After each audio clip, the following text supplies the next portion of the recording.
Hey there, this is Keenan Fry, and you're watching The Acid Drip. So, I wanted to talk about two albums that have really influenced me. This is all part of like a giveaway series, so I've got a collection of about 150 CDs. I'm going to be giving them out through the summer, and these two CDs, right here, this is Devin Townsend's Addicted, and then we've got, of course, Strapping Young Lad's City. These are two really powerful records. They highly influenced me as an artist. I'm really grateful that Devin Townsend put as much work into these records as he did. It's really hard to find like a vehicle of personal expression. There's a lot of expectations that people put on you as an artist. The idea that you have to produce something that other people are going to like, and more importantly that you're going to produce something that kind of like fits a genre that already exists. Devin has always like tried to break out of that. His work in Strapping Young Lad is very formative, this being their best record, without a question of doubt, City being their best. And it's basically their debut record. They had a demo which was Heavy as a really heavy thing, but City was like the first like full-fledged, like fully realized Strapping Young Lad record. And it was their best one, you know, they peaked really early on. But all those subsequent records, Alien being probably the next best, gave Devin Townsend the ability to refine his process.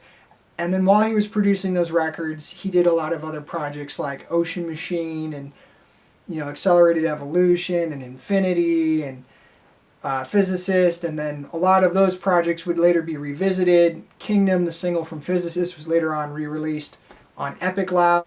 And then there was the single from Infinity, which was Truth. Truth got produced, redone, completely everything all over again on Transcendence. Basically, in his early years, Devin Townsend is like figuring out how to songwrite. He's figuring out how to put together the elements, and a lot of his stuff gets re-released later on.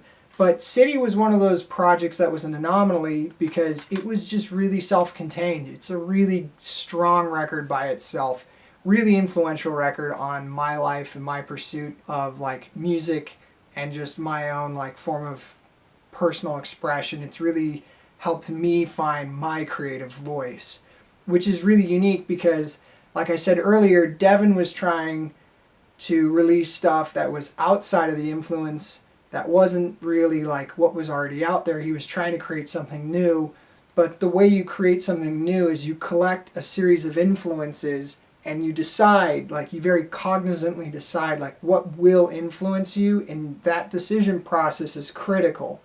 And Devin collected his influences and they came out in City like very like crystallized, and he had a really solid sound that came from it. And that was the template that the entire Strapping Young Lad discography follows. It's like his early career follows the work that he did on City. And then later on, you get Deconstruction. So the Strapping Young Lad era of Devin Townsend's careers, he often reflects upon it as like a really dark time in his life. And it was because he was struggling with substance abuse, an undiagnosed bipolar depression disorder, and then, of course, just the instability of being a touring musician. So these three kind of really destabilizing factors played a huge role in his development as a person and as a musician. And Strapping Young Lad was really like a chaotic era in his life. And then he kind of went through an area where he like just detoxed from it all. And when he came out of that, he basically said, I'm done with Strapping Young Lad. I'm not doing it anymore. And he created a 4-album project called the Devin Townsend Project. And that was kind of him shutting the door on Strapping Young Lad. And specifically, Deconstruction is the 3rd album in that series.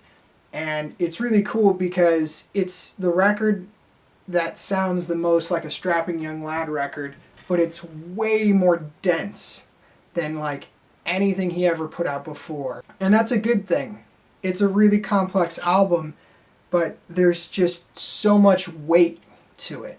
You know, you've got Joe DePlanter from Gojira, who's doing vocals on it, vocalist from the Dillinger Escape Plan, the vocalist from Between the Buried and Me, BT Bam. You got a lot of other guys, like Frederick Thorntondahl plays a guitar solo on it. it was kind of like Devin name checking a bunch of people in the industry that like he respected and admired, but it was also a chance for him to kind of close the door on Strapping Young Lad. So he really wanted to make a really intense, chaotic album. And that's why Deconstruction kind of, in my opinion, fits closer with the Strapping Young Lad discography than the Devin Townsend project. That being said, Devin purposely made the album like that. He had a 4-album series.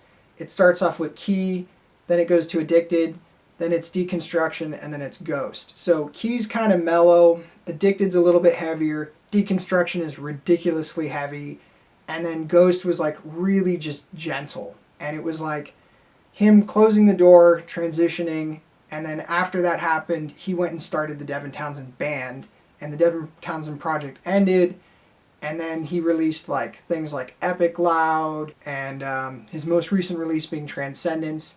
And he's now put that project on hiatus as well to pursue other things. He's re-releasing Ocean Machine, a live sort of rendition of it as the anniversary of Ocean Machine. He's done Ziltoid. He's done 2 Ziltoid albums.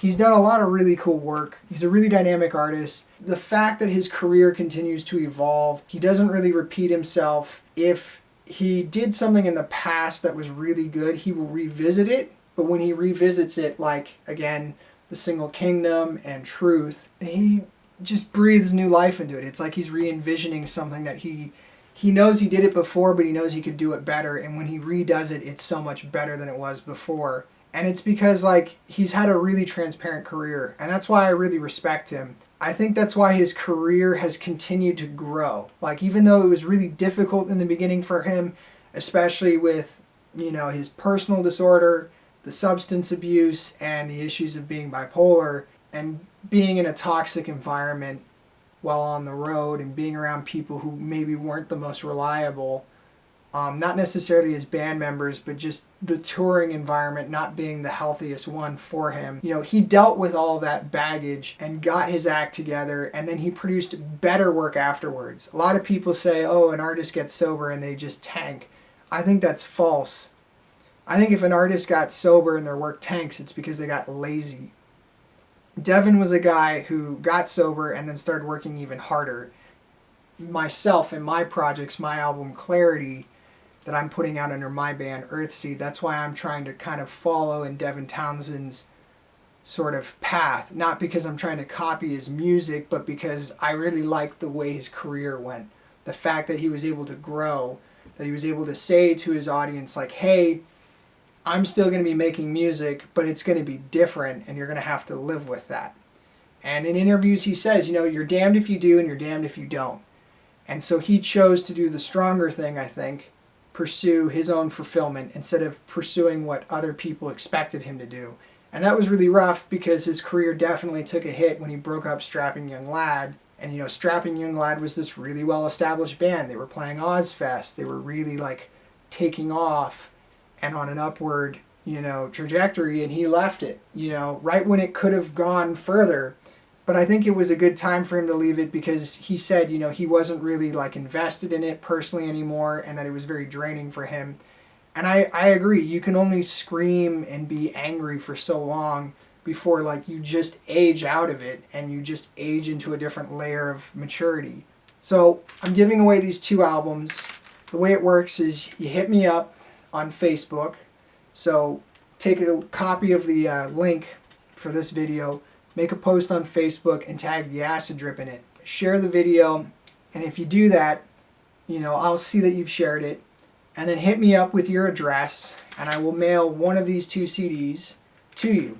Whoever hits me up first gets first choice, first come, first serve. You know, I've only got 2 copies of these CDs. I got some more Devin Townsend records, though, that I'll be giving out. And again, I've got a giant CD collection that I'm going to give out. So keep watching these videos. I'll be putting out a ton of other reviews. And I think it's really important to get music out there and share with people. So if you've never heard of Devin Townsend, I'd be really honored to be the one to introduce you to Devin Townsend. A good friend of mine, Nick, introduced me to Devin Townsend. A friend from back in the day, went to UCSC. You know, the first record I was introduced to by Devin Townsend was Deconstruction.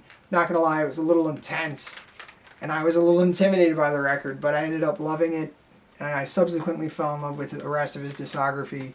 I guarantee you, if you give Devin a listen, and you really like sit down and check it out, you'll be inspired. Thanks for watching. This is the Acid Drip.